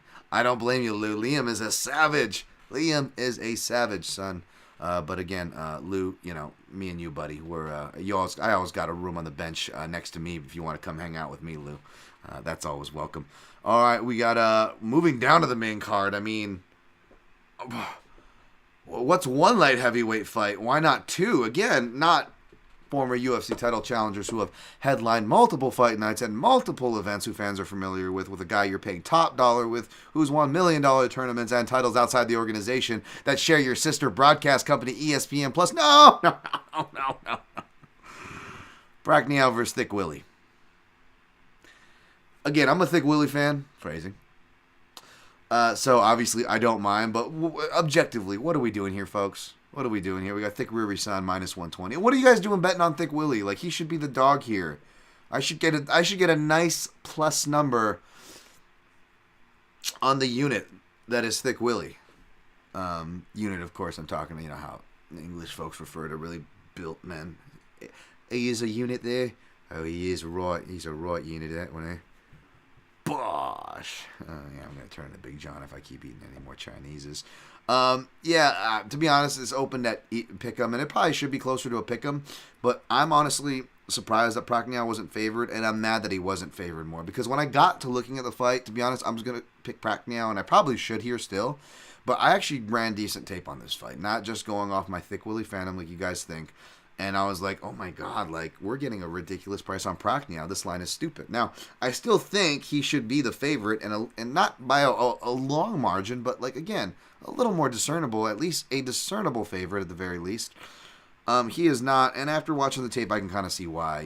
He's getting good training in. Looks like he got some training in with Jan Blachowicz, Alir Latifi, which again another bowling ball. At least is familiar with, single legs and all the freestyle wrestling takedowns. Can do him better than William Knight, at the very least. Can teach him the defense, maybe. We'll see how much that translates. But Prachnio is just, it's just tooth and nail. He's got to be hyped up. He can dig it out in round 3. But I feel like he's got to take a round off as well. He'll come back 1-1 and kind of make a good effort, whether he wins or loses, like he lost in the Lins fight, won in the Roundtree fight, But it's so tooth and nail. And even though he appears difficult to take down, it's like, how many wrestlers did he really face, right? Let me look at it right now. In fact, they're talking about his takedown defense percentage, how it was good before, his fight against Lins. But it's like, who was really even trying to take him down? Now, Alvey really wasn't. Magomedov didn't, which again, we're learning he doesn't always go to takedowns. That Mike Rodriguez fight, he got finished in the clinch. There was no takedowns in that. So they're talking about his takedown defense, but I'm like, who even shot takedowns against him? Again, Khalil Roundtree shot none. Okay, Sam Alvey got 1. He went 1 for 1. Again, that was, who knows what that was about. And yeah, Vallenueva took him down, which is crazy. Went 1 for 1. William Knight, I think that he can do this a lot smarter. Now, I was not high on William Knight. I wasn't betting him. I probably maybe only picked him 1 out of his 2 last losses. But he was going through heavyweight, going through some cam changes. Now, by the way, it doesn't still looks like he's lifting more weights in training, which is problematic. And I still don't see any like major committed gyms claiming him or anything on the social medias that I can really research. So I don't know how much of the gym situation has been solved since that gym drama, health drama, and all those things. He looks great on the ground. Of course, he always looks great. Thick Willie, he's always moving plates and I don't know, whatever weird, creepy thing you want to think of. By the way, shout out to Aaron Bronstetter, TSN MMA show this week, who actually pitched the Thick Willie name to him. And William Knight was just like, it sounds like people have some fetishes they're trying to work out. I was like, call him. Tell him, Willie. Tell him. And Aaron was like, no, it's because you're a muscly guy. It's just great. I love it. Thick Willie. Thick Willie, son. Thick Willie actually doesn't really tire that much. And again, it's just one of those things like, oh, big muscles, Roganisms, right? But he's got that Derek Lewis effect where he's actually really live late in fights. And Prachnio, whether he's successfully defending and looking improved and going the distance or not, like he's tiring out. It makes him tired regardless if he's successful or not. And we really saw that take effect, like DC was pointing out against Felipe Lins, who actually wasn't even successful at first, which had me worried for, Thick Willie's chances. But then you see, Prachnio still kind of drop off. And again, win or lose, decision or not, like he's getting rocked in every fight. Like Thick Willie is going to rock him. And he's got a, I don't want to say it's a check hook because the one time he got the knockout with it, like it was like a straight arm against the Water Buffalo. But he actually throws a more decent hook that really connects on Menafield, which we've seen before, right? In round one, the left hook OSP got him Menafield with as well. Also, those checking the shots, those counters are really what it's going to be. There's also that Thick Willie thing where he doesn't look as good, but like he's obviously not as dependable. Prachnio's going to throw himself in the fire. He's going to get hurt, but he will more dependably throw offense, and he will more dependably throw more.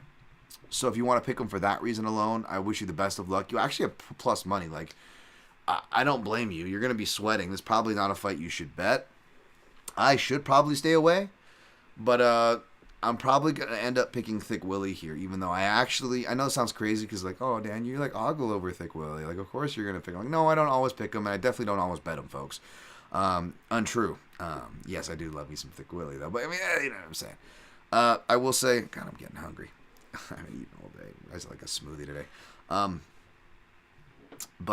Yeah, like, I will say that, like, yeah, like, I don't blame you for playing Prachnio in that sense, and I'm definitely not going to lay the chalk on Thick Willie, but I am going to look at Thick Willie in round 3, because I feel like either of them can get the finish, I mean, Prachnio could be finished in any round. Let's see when what round Thick Willie typically gets his finishes in. He's I know he's gotten round 3 before. He's gotten finished in round 3, so I got that wrong. Opposite, because I went for that round 3 angle. That's right, and I ate shit on that.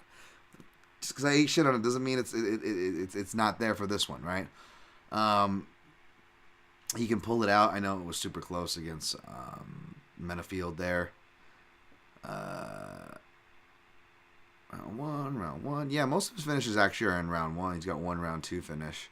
3 round 2 finishes actually in the on his amateur career. I don't know. I just suspect that the wrestling round 2 or round 3, I don't know, can do something there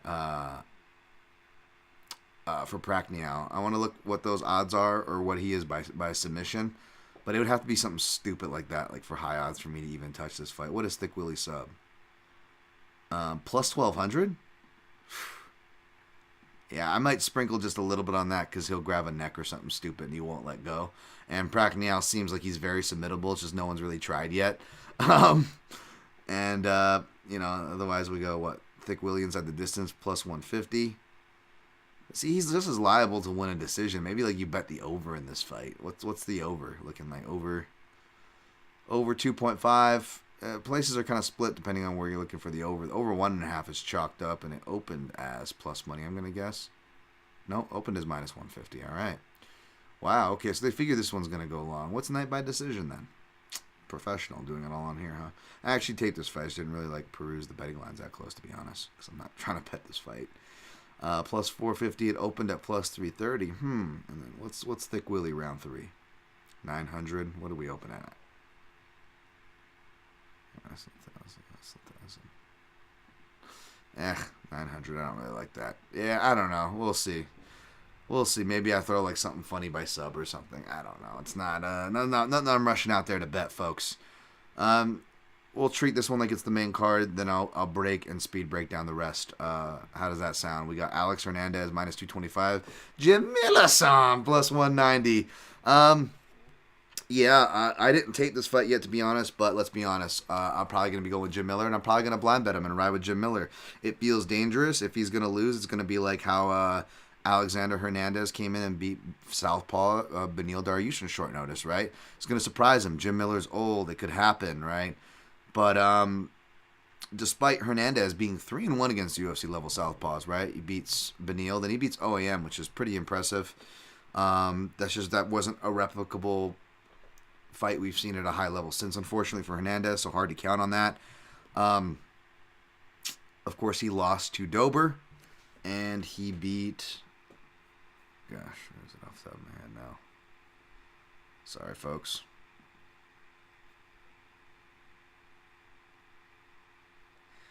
Francisco Trinaldo, air quotes, he beat Francisco Trinaldo, right? So he's probably 2-2 if we're being honest.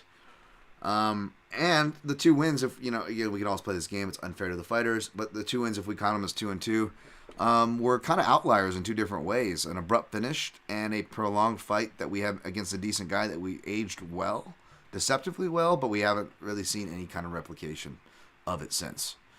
So again, tricky Southpaw stat numbers. I'll probably do the Southpaw report tomorrow. I know I'm late this week with that. I'm always late for something if I do one thing. Buzz the hair. I buzzed the hair before I came on here. It was like on a time crunch, pretty good, huh? Saved the money, did it myself. Hey. But yeah, 3-1 against UFC level Southpaw. Still going to go against Jim Miller because Jim Miller can counter. He's a decent counter fighter, and just tough as all nails. He's been having some comeback wins even late in his career in round 2. Jim Miller, underrated wrestler, can shoot the ghillie, hurts him with a check hook or clips him with something uncomfortable. Alex Hernandez will probably try to wrestle in, and then that's where the guillotine will happen. So I'll probably just kick for coverage and go Jim Miller. I'm not going to go cheeky around 1 or 2. Maybe submission, although I'm curious to see what they priced his sub in relative to his knockout prop. Miller 900 by knockout. Yeah, submission is probably going to be much lower. Plus 400. What did it open as? Plus 435. Yeah. I don't mind that as like a bonus. Maybe I'll do a Miller sub in the round robin, or just do Miller straight up in the round robin. I'll probably have Andrade round 1, maybe in my round robin, or Andrade KO because the house I play in makes me choose, Parker, choose. It doesn't let me play inside the distance. Pauga round 1 is not sexy, even though I already sprinkled on it. But since I already put money where my mouth is, maybe I put that round 1 in the old round robin. Maybe like THICC Willie by sub, or THICC Willie by decision, or THICC Willie round 3, depending on what I land on. Something cheeky like that. For the round robin, again, I'm not seriously looking to expose myself. Phrasing with THICC Willie. I laying the chalk on him. And yeah, either Miller, you get a high enough number to kick for coverage near 2-1. Just so you can get that 2-1 number, just kick for coverage. Or yeah, maybe I throw a Miller by sub. Before I speed break down the rest of this card. 122, finish. 2, Finn Miller. All right. Let's go to the card. Let's see here. Da-da-da-dun. Lou Betya. Who is this sexy knucker? What? Lou Betya says he spin kicked his neighbor yesterday. That 7-year-old never saw it coming. Violence on children. Dan, why is that funny? Come on, don't laugh. Lou says, Dan, this fight is at 205. Maybe Wright has durability for at least 4 minutes this time. Also, his mom just passed away, and not trying to play narrative, but Jackson killed Sabatini. Oh my God, did that happen to Wright? Is that why he's quiet on social media? Or I did see a post for his mom, actually. Oh man, that makes me really sad. Oh, I even took a shot at Jordan Wright, saying he's like the kid from Sidekicks all grown up, He's like, it's like what you happen when you just raise a kid strictly on family-friendly martial arts movies. And the affable, nice, traditional martial arts guy who, let's be honest, try to play cool, try to play cruel when I can, but, Dan Tom's got that soft kid inside of him like that. I got the soft spot in my heart for a kid like that, I should say. And yeah, I'm not gonna deny it, man. That bums me out. Oh, man, that does bum me out. Well, I'll be happy if he wins, and I'm glad it's only a small, stupid little sprinkle I put on Pauga, and maybe I'll keep Pauga out of the round robin for that mention. Jared Curry, nothing like some late night Dan Tom. Appreciate the work you put in. Oh, thank you. I appreciate it. I wish I could produce more positive results, but the fact that y'all appreciate it and are here, man, I cannot appreciate that more. Liam Vic says, Dan, check your houses. Pogues sub 8-1 and higher makes no sense in my honest opinion. Yeah, Pogues.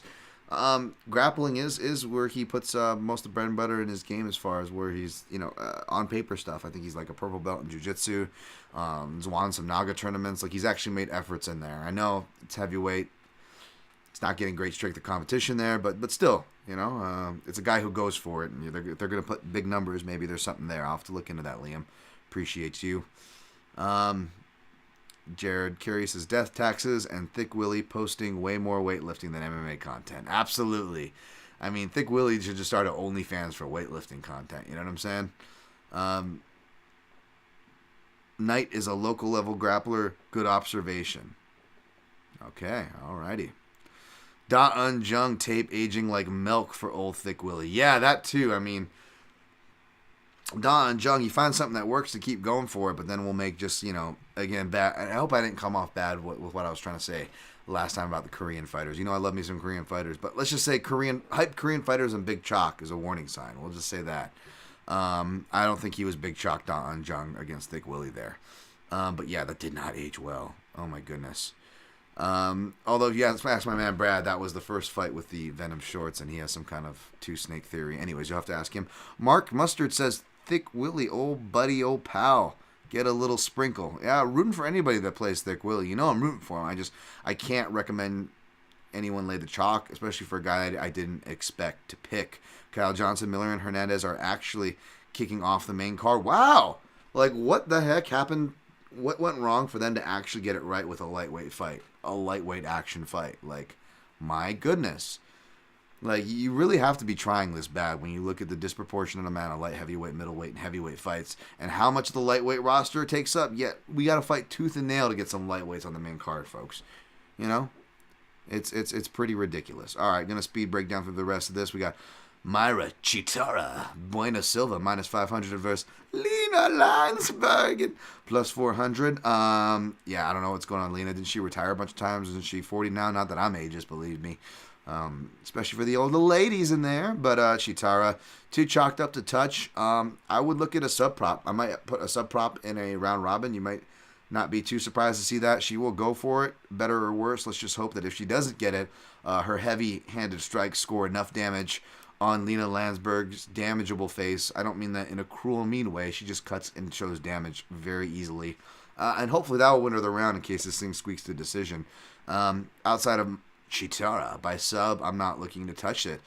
We got Nazim. Nas, as Ray Longo calls him. Nas is finally making his Long Island, Strong Island there. Minus 195 against Evan Elder comeback. Plus 165. Nas, one of the few southpaws, I believe, on this card. But Evan Elder, of course, no experience against southpaws. So money coming in on Evan Elder. Scrappy, hard to finish perhaps. But I got to look more at Nas. I just know a lot of people have talked really well on him. And I don't know if it's him or Hussein Ashkabab. I think it's Hussein Ashkabab who's got the Sambo hand-to-hand. And typical stuff that you would see from the, Kadyrov guys. So maybe that's who I'm thinking of. But Nas... well-trained, well-schooled. I got to go look exactly what it is. Oh, I know. He's got some kickboxing stuff and some Sambo stuff as well. But he has some, WKA kickboxing titles and whatnot. Trained, by good kickboxing coach Ray Longo, good grapplers, good wrestlers to work with. Got to look more into Nas's game, but have heard good things. So not surprised to see him favored. Probably not a fight I'm going to rush out to bet unless the line keeps going down. Then maybe you have a value argument. But again, lower level mixed with debutantes. Not sure I want to touch it. Money coming in on Jamal Emmers as a dog. Now plus 135 to, again, the aforementioned Hussein Ashkabov. I haven't looked at Ashabov yet, but again, yeah, he's got the Sambo combat, hand-to-hand combat, Master of Sports stuff that you would expect there. Emmer's brown belt in Brazilian Jiu-Jitsu, but coming off that injury and stuff, and again, we'll see which way I side. Check for my picks on fight day. But even if I were to side with Emmers, let's just say I still probably wouldn't play him as a dog because a lot of the meat, A, is being taken off the bone. And B, even though, did I call for Sabatini to win exactly like that when I cashed a Sabatini by sub? No. But what was the reasoning? If you go back and listen to that breakdown, Jamal Emmers makes suspect decision-making throughout wins and losses throughout his entire career, if you look closely.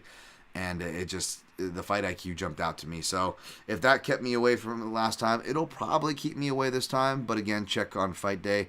Regardless, I don't think there'll be a play on this fight. Felipe Lins, minus 215. OSP, Tennessee. I would go with OSP if this was like 4 years ago, 5 years ago. I think he'd be a live dog. Listed southpaw, though he will switch stances. Felipe Lins, deceptive well of UFC level experience outside the UFC, but none of them southpaws, so you can't really compare those. I did like Lins. His gas tank is still something worth watching, but let's see how this cut to 205. Maybe he gets a little better. Either way, OSP, not a guy to turn it on late, not a guy to put process, not a guy to really pull the trigger. Last time I remember, I'm not the guy to throw out shot, that word very much, but he was kind of looking shot, if what I can remember is correct. I would love to go with OSP. I would love to be wrong. Have not looked at this fight. Perhaps I'm wrong there, but judging from the line, from what I remember, not so much. I'm probably going to end up with Felipe Lins. Next, you got AJ Fletcher, minus 275. What did he open at? Did he open that high? Jeez. Versus Themba Gorimbo. I have no clue who that is at plus 230. We'll probably go with the wild man, AJ Fletcher, the second coming of Sean Shirk, as far as his reach goes in the welterweight division. But yeah, I didn't look into this fight, obviously, and nor is it a fight that I would care to target. Lastly, but not leastly, we got Clayton Carpenter, which sounds like a fake name, minus 305. What did he open as? Of course, we got my guy, the comeback, Juan Camilo Ronderos. Comeback on him, making his comeback. Plus 255.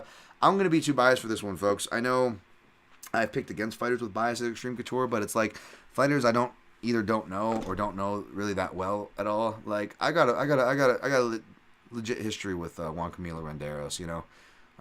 He came into some of my first classes back in the day in 2012.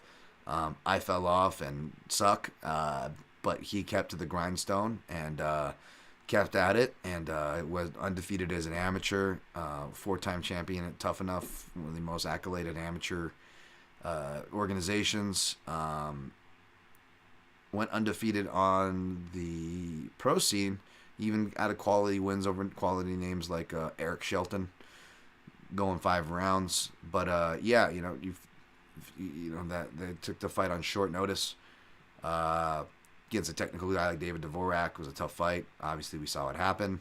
Obviously, he popped afterwards. He'll tell you that himself.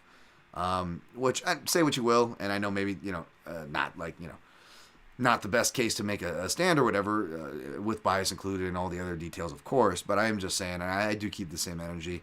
It is unfortunate part about the fighters about taking fights on short notice. It's just like, okay, so now it's just like, but now it's just like they should get like some kind of leeway on the drug testing and whatnot or anything like that, especially for certain things that you could pop for that don't pertain to fighting and, if anything, only hurt yourself. But that's another conversation for another time. Just trying to state the facts, not trying to pull any punches here just because it's my guy. But I will say, it is my guy, man, and I do love Juan Camilo, and I'm going to be riding or dying with him. So you're not going to get a good, useful, or unbiased analysis from me. But I will always state that, like I always do, regardless if it's a real factor or not. This time it honestly is. I could pick him confidently. I could pick him reluctantly. I could not pick him. I could only pick him because he's my boy. I could do every variation on the spectrum, and it really doesn't matter. You're not going to get any useful information from me. I'm not going to bet this fight, nor should I bet this fight, nor could I give you. I would just be misleading you. I would be misleading my own money no matter what, because I'm either going to steer into my bias or I'm going to do a classic Danton move that not a lot of people do, but I will mess myself up the other way, and I will overcorrect the steering wheel the other way. So yeah, I'm going to ride or die with my guy, Juan Camilo Ronderos. He's worked his ass off. Just been through a ton of injuries this past couple of years that he had to work through. But the dude works his ass off. The dude is an overperformer, not just by his record in the gym. Goes with good guys. I'm not bullshitting you there. Dude's a scrapper, man. He's much more better than he showed and has shown. And regardless of the result, I really hope he gets to show out, man, his actual skills. And, of course, I'm going to be picking him. So that is that for that as far as the prelims go. 134. 134. All right, I'm going to clean up the chat before I recap my picks and plays. And we'll see here what is going on. We got the Last Stand 01. Overcuts for the win. That's a great term. Is that my guy Karth over there from Fight Site Podcast or Silas? But yeah, that's a great name for it. Overcuts. That's of course punching when someone has your back. You know me, I hate that non-leveraging strikes, but you know, I will. That's a cheeky little name there. Sharp books way lower, like plus 450. I'm sure you're talking about a line I was talking about, Liam. Apologies for missing that, sir. Liam Picks Fight says Elder impressed me prior to Parsons' ass whooping. Yeah, I got to go back and rewatch that myself. Excited to see him back down at 55. Yeah, he's going back down to his normal weight class. That should be mentioned as well.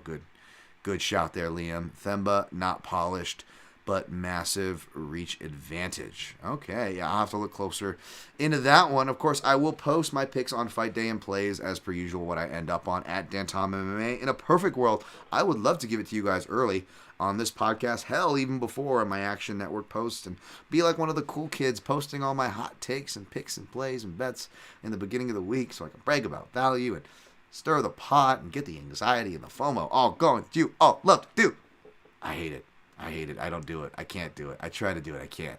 My process, my actual OCD and ADD, it's all fun stuff, which I should probably stop talking about because there are people who use that against me, unfortunately.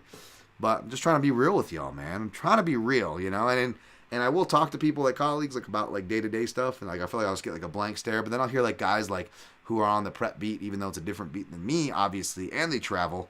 But as far as like researching tape and not shortcutting and having that attitude of doing the work and valuing the work, that's why I love my guy John Anik who does that. So to hear him kind of like have little like moments of human being where he's like, God forbid I want to spend time with my family and watch the Super Bowl on a Sunday, but I got to rewatch Makhachev, right? He's almost saying it with disdain, almost, even though it's a great fight. And he acknowledges that, and I get it. I don't hold that against him. I understand that weird kind of dichotomy, for lack of a better word, if you will, that you kind of have to have. It's just like, I went back to watch, you know, some of those main card fights, but did I get all the way down to Tukhugov and whatever? And no, I didn't. You know, it's just, it's what it is. It's tough. I'm trying to, you know, couldn't spend actual Valentine's Day. No, though I don't try to, because everywhere's crowded, and now like everybody does the thing that I like to do, go out the day after Valentine's Day. So it was crowded then too, but it's like, yeah, I want to take my girl out, God forbid, and try to spend some time with my dogs. I still haven't worked out or spent time in my garage or got out hiking, you know. Like, I would love to do these things, and hopefully I'm going to be able to do these things. It's just been a hell of a first start to the year. I've been working my ass off with not a lot to show. So when you guys do compliment the things I do have to show, like the banners or this or that, it means the world. Shouts on the analysis, it means the world. It's just been extra unrewarding. Just you know, not getting any beats or this or that, and you know, hopefully the comeback starts today, this Saturday, like Nushan said. So you know, we'll see if we can positive vibe it that way. But yeah, what was I talking? Steve Gregory here for Dan Scouse accent. Scouse fighters aren't supposed to get KO'd, but they do, don't they do? Fochanel. You're going to be putting me on the spot. It's going to be terrible. Fochanel. Yeah, I'll give you some more Scouse accent next time, Steve Gregory. I appreciate you, sir. I'm glad that you guys appreciate the accents. I did a little bit of little English earlier, a little Big John earlier, but yeah, I didn't really get too much into the accents. My voice ain't feeling it too well. Where the hell did I run off course to? Any other shouts? Yeah, I forget what I was saying. Yeah, it's just hard to get through shit during the week, whatever. But yeah, try my best for you guys. Appreciate you guys as usual. Let's recap and get the fuck out of here, shall we? let's not waste any more time, Dan. All right, I am taking Andrade over Blanchfield, taking Pauga-Wright, taking Pogues over Parisian. Or maybe, I don't know. We'll see where I end up. My heart, either way, will be with a long-lost Parisian brother who was misplaced in the Midwest and forced to survive off carbs. That is Josh. Taking THICC Willie, phrasing, over Marcin-Prelims. I'm not going to say it. That's a hog analysis joke. That's not my show. I will, but yeah, I don't blame anybody for going Prachnio that fight, by the way. Taking Jimmy over Alex the Great Hernandez, who is jumping weight divisions and taking this on short notice. Taking Shitara, Myra Buena-Silva over Lena Landsbergen. Taking Naz. Come on, Naz. Ray Longo here. Got you, Naz. Over Evan Elder. Scrolls. Taking, well, I'll probably take Ashkabov over Emmers, but we'll see. Not a fight I want to touch. Probably taking Lins over OSP Tennessee. Not a fight I want to touch for those prices. And of course, you guys know I'm going to ride with my boy, the road dog, Juan Camilo Ronderos. Plus 255 over Clayton Carter. Didn't play it. I'm not going to allow myself to play. Not going to allow you guys to take my analysis seriously because the bias is in tow. Riding with my guy Ronderos over Carpenter. You can check my notes. Go Google Clayton Carpenter grading the winners for all these Contender Series fighters to get some of those thoughts on those fighters. If you're curious for more from me that I couldn't give you this time, Kyle Johnson says, Alexa, play Keep Your Head Up by Tupac Shakur. Ooh, I love that. Maybe we have to drop that in here. We'll see. Appreciate you guys as far as plays go. Andrade inside the distance 1 unit, plus 110. Blanchfield Andrade under 3.5, minus 150, 1.5 units. That's my fortification coverage. Not going to get greedy. Feel like we've got the area surrounded as best as we can. Put my money where my mouth is, although it was a lean, although it was a fight that you shouldn't be betting on. Just a small sprinkle on Pauga round 1 plus 170. Going to stay away from that and root for Wright, apparently who lost his mother. If anything, it's Pogues and Parisian. It's going to be like, you look for cheeky sub props or overs or decisions for like this heavyweight slot fest stuff, right? Or you just don't play it at all. Taking William Knight, but again, I don't know if I'm going to be doing a cheeky sub round 3 or decision. If it is, maybe it's just in the round robin at all. Jim Miller, maybe he makes it in. I'm going to probably play him for kick for coverage in the money line. Do I sprinkle on the sub? Do I just put the sub in the round robin? Or do I just keep, round robin and straight plays, all money line, all coverage, baby? Do I just keep it simple, stupid with my luck that I've been having? Maybe a little bit of Chitara by sub, straight up, and in the round robin. We will see, but that will probably comprise that unless I find something on the prelims, which I usually don't like. So thank you guys for joining me. Good luck on your picks and plays, and always protect your neck.